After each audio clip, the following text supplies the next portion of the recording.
delighted to be here. I've never been introduced as a real lecturer, which is, I think, a very high bar for me to meet. Coming to Sweden to teach about sustainability is about as compelling as Swedes coming to the U.S. to teach us about baseball. We study you quite extensively, and so it's exciting to be here and be able to talk a little bit about climate change and specifically heat management in cities, which is increasingly becoming a significant issue. So I'm going to talk a bit about U.S. cities, but I think that the ideas and the issues translate fairly well, and hopefully this will be enlightening and somewhat setting the table for the other speakers, which I think will be more focused on specific projects. I'm going to be more talking about the science and some of the trends we're seeing. Three basic ideas I want to talk about. The first is that global climate change and urban climate change are different, and that difference is not always appreciated. What's happening in cities tends to be much faster than what's happening at the global level. And so this is a picture from New York in the summer of 2003, and I know that's a summer that everyone here remembers as a very hot summer and a very tragic summer with really the most extensive heat wave ever seen in a developed part of the world. It's also hot in the United States, and in August of 2003, we suffered the most extensive North American blackout in history. About 50 million people were left without any power whatsoever. That is obviously an uncomfortable position in a city. City's obviously very hot to begin with. When you have a heat wave, that gets much worse. But in a city like Manhattan, that becomes a very dangerous situation very quickly. Just thinking about all the ways we rely on electricity. We rely on electricity, obviously, to run our subway trains, to power the elevators, but more fundamentally to deliver water and to enable people to move around. And so lots of people walking over the Brooklyn Bridge here to get home. Cities are unique in that they are warming more rapidly than the rest of the planet, but they're unique in that the vulnerabilities that we find in cities are unlike anywhere else. So what we do with my research group principally is measure how rapidly cities are warming and how rapidly they are warming relative to what's around them. So this is the urban heat island effect, the idea that cities are warming more rapidly than what's around them. And so what we see here are two trends. The orange line here is how rapidly rural areas around large cities in the US are warming. And then the red line is how rapidly the cities are warming since over about a 50-year period. And this shows us three basic things. One, that in every year, urban areas are warmer or hotter than rural areas. We knew that. The warming that's happening is driven by two things. What's happening here above this line, this zero line, is warming that's caused by greenhouse gases. And so that warming that's happening in rural areas from greenhouse gases is also happening in cities. But then cities amplify that further with the urban heat island. So the distance between these two lines is how much cities are warming from the buildings and the roadways and the parking lots and all the vehicles.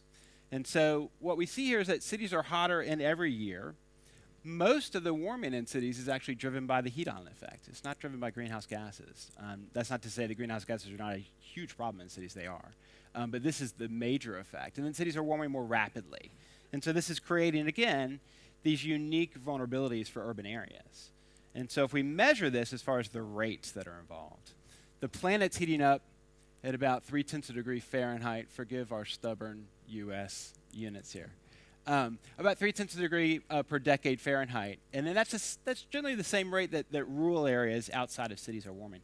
Cities tend to be warming, large cities in the U.S., at about double that rate. And so if you are a mayor in a city or some kind of a local decision maker, and you are expecting your city to warm at the rate of the planet, you are going to grossly underestimate how rapidly the city is warming. And so this is creating unique vulnerabilities, again, in cities that we need to be aware of. One of the reasons that, particularly in the U.S. context, but I really think globally, we're not preparing sufficiently to adapt to heat in cities is because of this initial definition of what climate change is. This comes from the UN Framework Convention on Climate Change from the early 1990s. And so a change of climate change is a change of climate which is attributable directly or indirectly to human activity that alters the composition of the global atmosphere. And so what this is asserting is that the only types of changes that are leading to climate change are greenhouse gases. And in cities, we know that's not true. That's not the full story. And so we have this unique situation where we know greenhouse gases are causing cities to warm rapidly, just like it's causing rural areas to warm rapidly. But we don't tend to focus on these other mechanisms that are also very powerful drivers of climate change. And so loss of vegetation, when we develop, we lose trees or whatever the natural vegetation is. That heats up an environment, even if you don't have urban construction or heating up the environment. We tend to come in the US and use very dark building materials. That's actually a legacy of this region of the world. We brought that with us. We don't necessarily need to have these dark shingles that we tend to use. It heats up the environment. Waste heat from vehicles, industry, buildings. As we air condition buildings, we're removing heat energy and injecting that into the urban atmosphere. And then just the morphology, the three-dimensional aspects of cities really play a significant role in heating them up. And that's the urban heat island. So in US cities, these two drivers are about equal. About 50% of what's happening in cities is from greenhouse gases, and about 50% is from the urban heat island effect. The policy environment tends to ignore this, and that's largely driven by that initial definition that I shared with you. And so increasingly, we're trying to work with cities to think about how we can attack both of these drivers of climate change, both the greenhouse gases, the energy efficiency, and the urban heat island effect. Okay. Second topic. Party's not over, but it's getting wet. Of all the recent photos of climate change, climate adaptation, this is my favorite. I think this captures very well kind of this unique place in history where we find ourselves today, where things are changing. The environment has changed in some fundamental ways, but we don't fully acknowledge that. And so we're still in this time period where we can wear rain boots and we can still get our cappuccinos and our croissants. And even though there's water at our ankles, we can still function. And so we don't take dramatic action to prepare for it. We just put on our rain boots. Increasingly, that's getting difficult to do. And so this is a phenomenon known as the king tides. These are very unusual high tides. It happens globally. This is in Venice from a few years ago. Hard to enjoy your coffee when the piazza looks like that. There are examples of this all over the world. This is in my country, in Fort Lauderdale in Florida. He's noting that the storm drain is no longer functioning. Actually, the storm drain is functioning perfectly well, just functioning in reverse. It's bringing the seawater to the house as opposed to taking the water from the house to the sea. And so, again, we're in this period where this is kind of fun. You can do the backstroke in your front yard. That's kind of unique and novel for a little while, but at some point, it's going to reach the threshold of his house, and then this will be less novel. And so this is the period of time where we need to be preparing for the changes that are underway and are quite rapid. So we see this in terms of stormwater, sea level rise, some very clear issues and challenges for cities around the world. We also see this in terms of heat, extreme heat in cities. We know this is a problem for public health. It's also a real problem for infrastructure, and few cities are preparing for this. And so this is not photoshopped. I often get that question. This is in New Zealand. Really extreme temperatures can warp railroad lines rather dramatically. Do not run your train on that train track. That would be a problem. This is Reagan National Airport in Washington, D.C. The tarmac is softening, and so the plane is physically sinking into the runway. This is not an earthquake. This is extreme heat on an interstate in Illinois, again in the United States, where the concrete is buckling just from exposure to heat. And so the expense of this to preparing our cities to deal with the material stress of heat is quite dramatic, and few cities are dealing with these issues now. So we have vulnerabilities that are created by physical change in cities, physical environmental change in cities. But the greatest vulnerability, particularly in the US context, is that we don't really believe it's happening. And so the science is, of course, very well established. It really has been since the early 20th century. There hasn't been much of a debate about the greenhouse effect for a very long time. But the US public, at least, still doesn't believe this, and we actually believe it less than we did a decade ago. And so that's creating very unique vulnerabilities for us. And so we are having building booms in some of the most vulnerable places in the world. Very few of these buildings are likely to look like that by the end of the century, and yet we're building them and buying them and creating this unique vulnerability. So in a technical sense, we can think about this in terms of where we are in our adaptation regime. We know that in a stable climate, we still have unstable periods. We have climate variability. It creates extreme events. It creates heat waves. It creates hurricanes. And we prepare for that on occasion where we cross this vulnerability thresholds. And we have various policies and programs in place to deal with that. When we move from a stable climate, which we've enjoyed for about 10,000 years and which has nurtured our species, to a period of an unstable, more variable climate, we need, of course, have resilience, expanding adaptation to then further adjust. We tend to be about here in most cities, in that the climate's changed, but we haven't adapted or started adapting to it. And that creates really unique vulnerabilities, particularly when you don't acknowledge that it's happening. So there's some dramatic examples of this. We've been recognizing the 10-year anniversary of Hurricane Katrina in New Orleans. And this is often described as a human-made disaster, and it absolutely was. There was a hurricane, but we were not prepared for the hurricane, and in the aftermath of this, the way we dealt with it was quite it failed on many levels. And so the need for public preparedness is high when individual preparedness is low, and that's where we are today. And so public policy across a range of dimensions is needed for adaptation, but design in particular is a key variable in cities in dealing with this need, particularly when individuals are not really ready to deal with it. We see it in dramatic ways in terms of hurricanes. I think it's more the everyday events that are more telling about where we are right now. This is from the US Open just a few weeks ago in New York, where you had more retirements, more people withdrawing from the tennis tournament than ever in history. Some of the fittest athletes in the world cannot make it through a match because it's so hot outside. And that's how we're physically, slowly but physically, starting to see really dramatic events, and just everyday events are starting to change our lives. Okay, so last set of ideas, the laws of melting. This is one of my favorite graphics. I can't claim to have created it, but it's brilliant. Things that melt, things you care about melting. We, particularly in the scientific community, have been very slow to recognize this, is that Greenland is melting, Antarctica is melting, and that creates critical global challenges for us. But most people find that very hard to relate to in their everyday lives. President Obama has been increasingly emphasizing climate change towards the end of his presidency, and I think that is fantastic and much needed, particularly in the U.S. context. He just traveled a few weeks ago to Alaska to highlight these events. And we can see dramatic change in terms of glaciation and issues of that nature, but this is our least populated area in the United States. It doesn't really drive home how we are threatened in the actual places we live. And so a lot of what we need to be employing design to do is not only to help us adapt, but to help us illustrate the need for adaptation and changes in our everyday lives.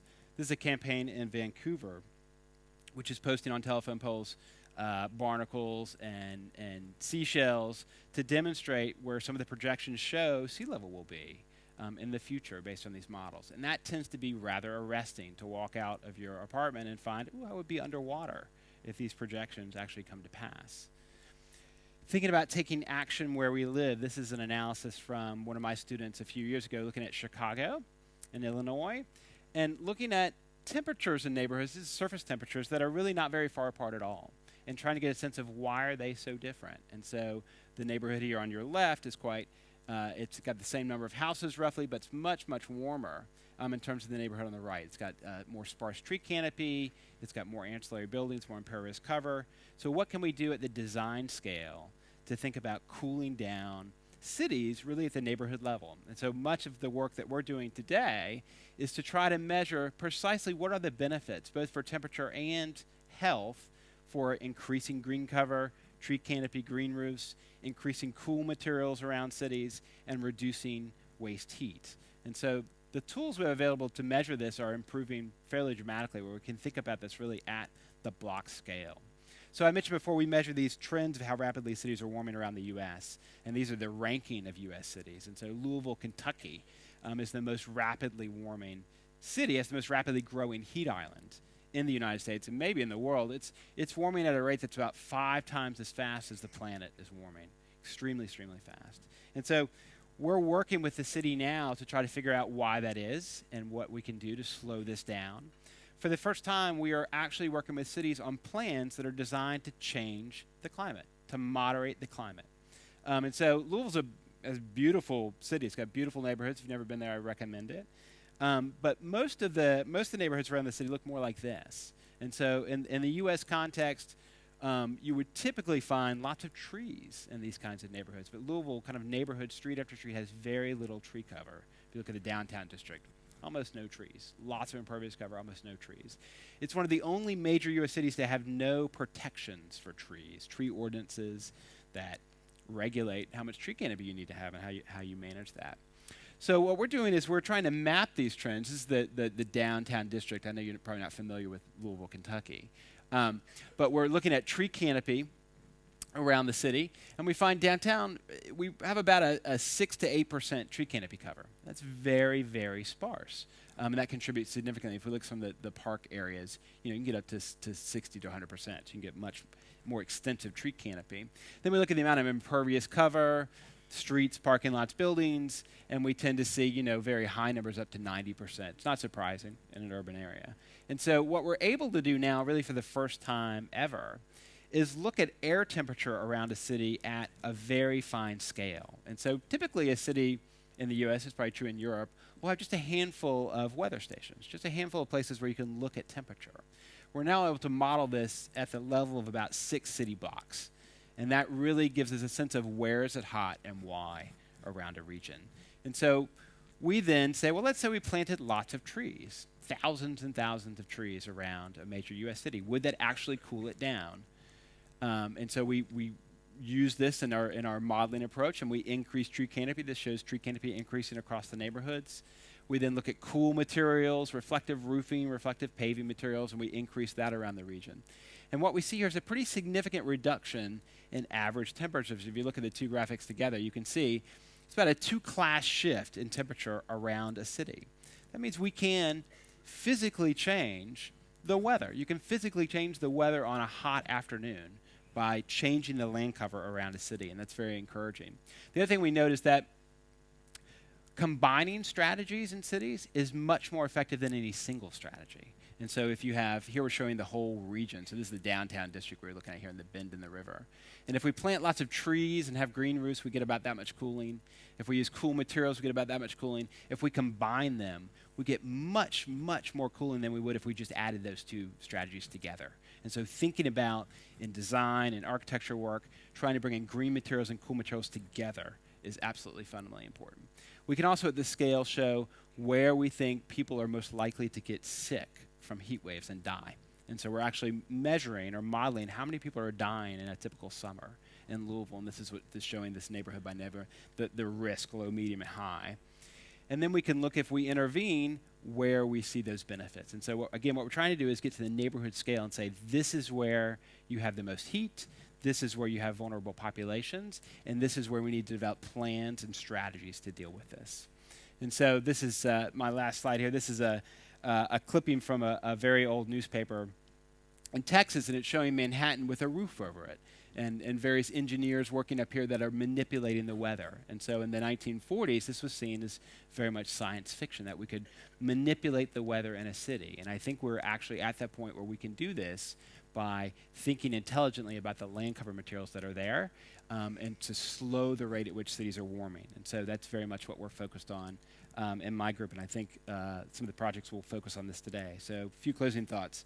Population vulnerability to climate change may be greater today than it will be ever in the future, and that we are ill prepared as individuals for the changes that are happening. So even if, as that accelerates over time, individual preparedness needs to be much higher than it is now.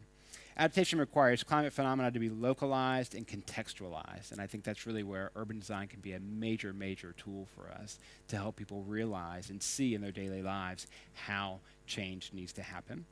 And the neighborhood scale design-based adaptation measures can achieve significant reductions in temperatures and significant reductions in heat vulnerability. And so I think this will become increasingly an emphasis of what we're seeing in planning and architecture as we move forward and try to address these significant issues. That is my conclusion. So thank you for listening. And I know we'll have time for questions. I don't know if we have time now. Okay, absolutely. Then I will sit tight and invite questions. Anyone? Yes, sir. Thank you. You were talking about the adding greenery and reflective materials. But what about the places where there's not enough space to add more greenery on street level? Have you looked at how much greenery on rooftops and on walls can lower heat islands? Yeah, and so it's a great question. And so what we find, at least in the context of a city like Louisville, Kentucky, is that the cool material strategies tended to be more effective than the green strategies. The reason for that is there's so much more space to add cool materials. And so anywhere where we have paving, we can convert that. We can coat that with a more highly reflective material. And so that tends to be, in Louisville, I think you had almost, I think it's about 40% more area that was modified. If you just look square meter to square meter, adding trees or any kind of green material is actually more effective. And so where you can convert a roof, if you can convert it to a cool roof or a green roof, it would be more effective to convert it to a green roof. It varies in the world, but typically that's true. But it also tends to be more expensive. So it's weighing those costs. But the ability to have a kind of biologically active layer tends to be more effective. So great question. Yeah. Anybody else?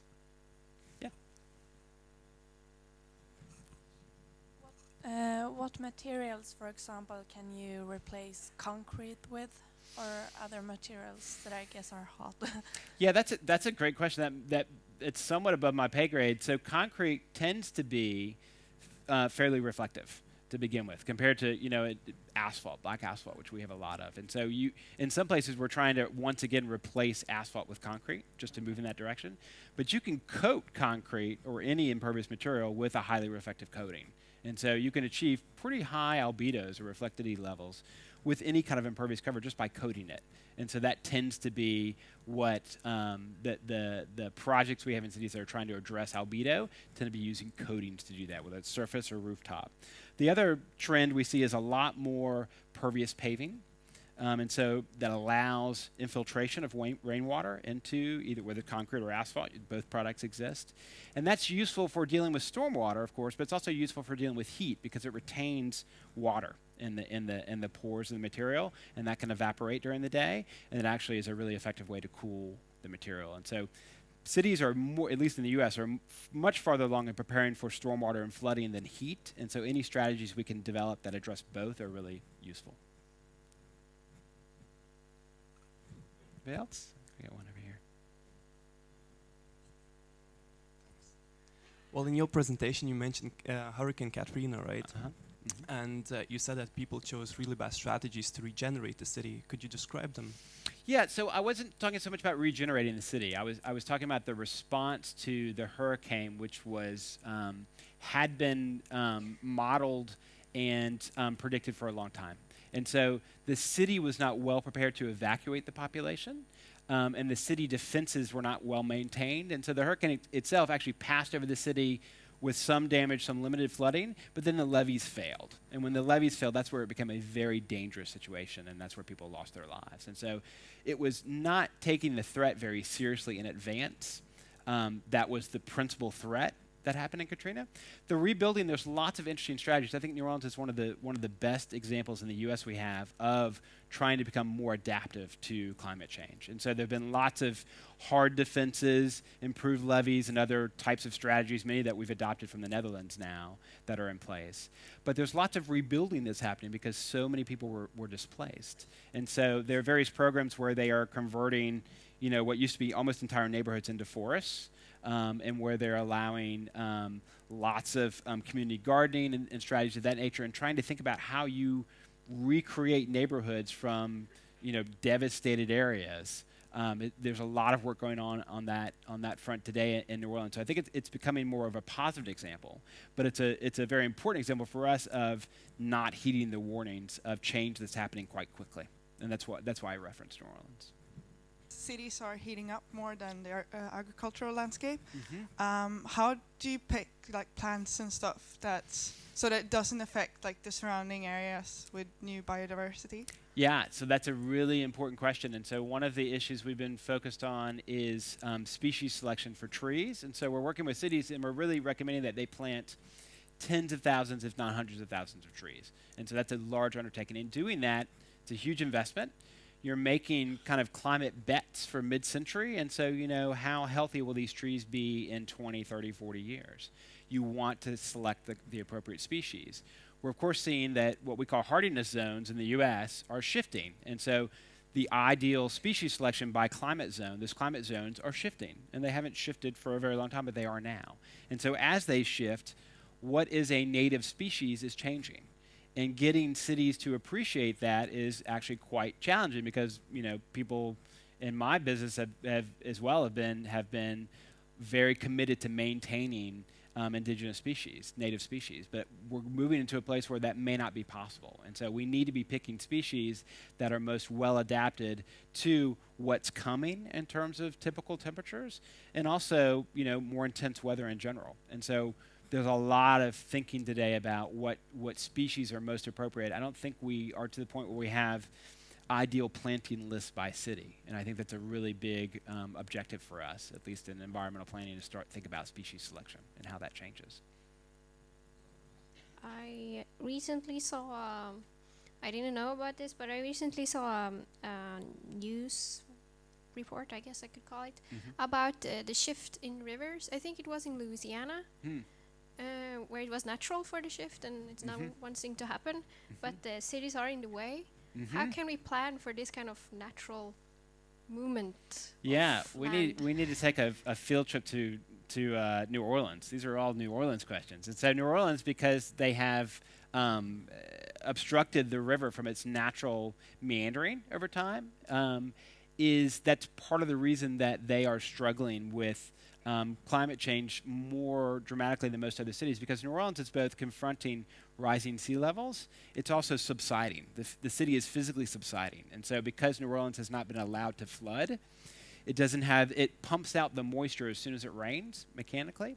And so that it operates much like a sponge. And so when you dry out a sponge, it tends to compress. And so New Orleans is compressing and sinking, and that is particularly challenging. And so where cities exist today, we can't allow rivers just to meander over them. And so developing strategies that allow cities to operate more along their natural ecological basis than they have historically, there's more and more emphasis on that. And so marshland, wetlands reconstruction, for example, around cities, there's much more emphasis on that. Thinking about green infrastructure as opposed to just hard engineered infrastructure, there's lots and lots of focus on that today. I imagine we'll probably hear a little bit about that today from the other speakers. I may be out of time. I don't know. We've got a question back here, and I'll let you tell me when I need to.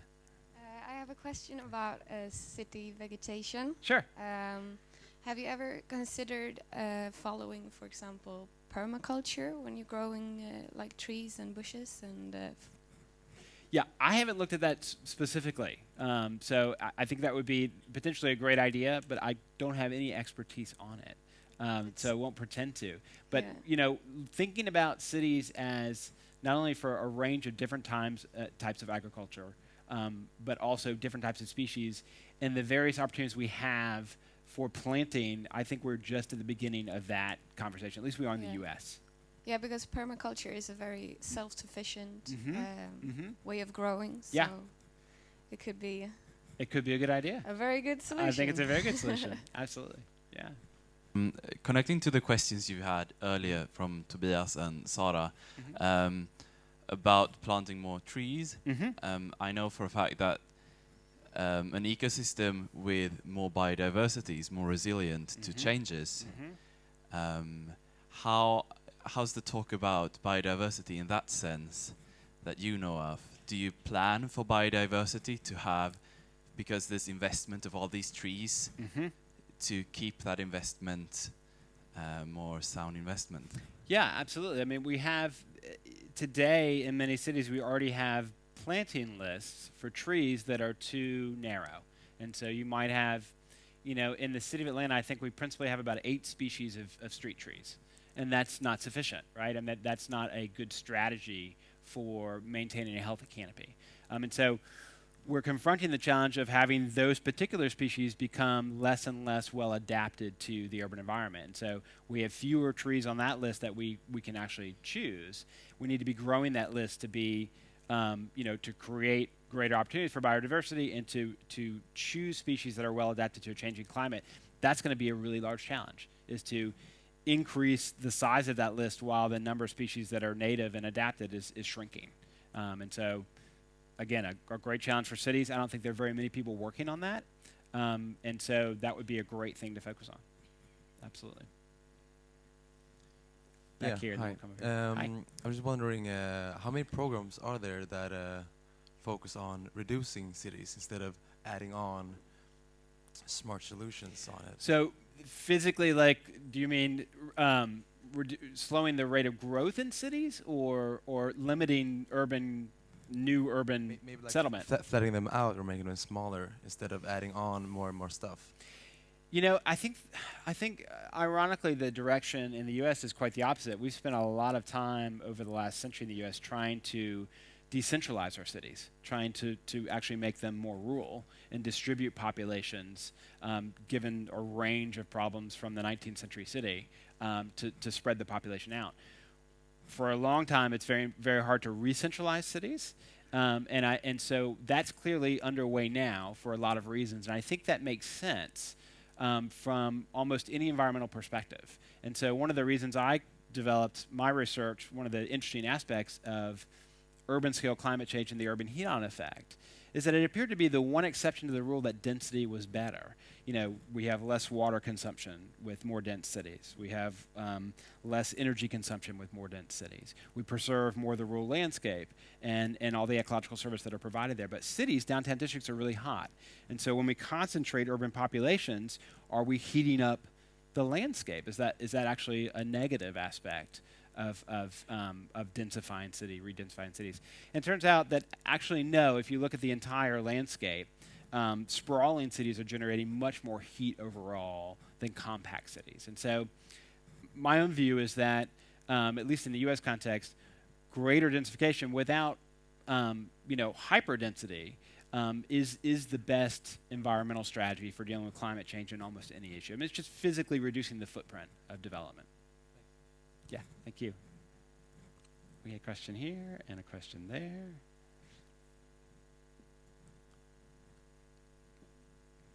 There was none. Yes, ma'am. Where do you see grass in our obsession with beautiful landscapes in terms of grass, and how helpful that will be for?